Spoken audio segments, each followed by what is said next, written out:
দর্শক, এই মুহূর্তে প্রধান উপদেষ্টা প্রেস সচিব কথা বলছেন, আমরা একটু শুনতে চাই তার বক্তব্য। ইলেকশনটা অনেক দিক দিয়ে এটা খুবই অভূতপূর্ব সাফল্য অর্জন করেছে। একটা বড় বিষয় সবাই যেটা তুলে ধরেছেন যে এটা একটা এমন একটা ইলেকশন হয়েছে যেখানে ফর দি ফার্স্ট টাইম আমরা একটা ভালো একটা অপোজিশনকে দেখতে পাবো। সিলন টি রপ্তানিতে শীর্ষে। যেই অপোজিশনে থাকছে, আপনারা জানেন যারা গুম খুনের যারা শিকার হয়েছেন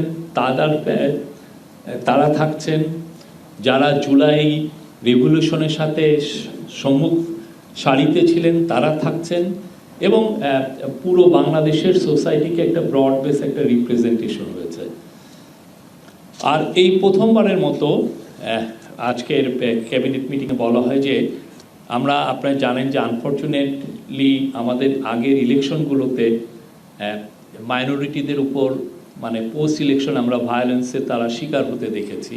তো এখন পর্যন্ত আমরা এরকম এই প্রথমবারের মতো কোনো ইলেকশনের পরে আমাদের যারা রিলিজিয়াস মাইনরিটি ভাই বোনরা আছেন তাদেরকে আমরা কোনো শুনি নাই যে তাদের কোনো বাড়ি ঘরে কোনো হামলা হয়েছে বা হয়েছে।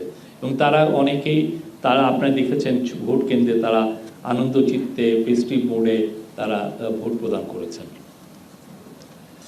এই ক্যাবিনেট অবজার্ভ করে যে এই ইলেকশনের মাধ্যমে পুলিশ তার আত্মমর্যাদা ফিরে পেয়েছে।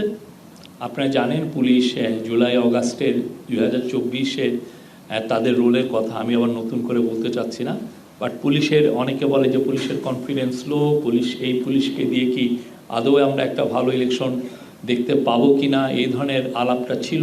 কিন্তু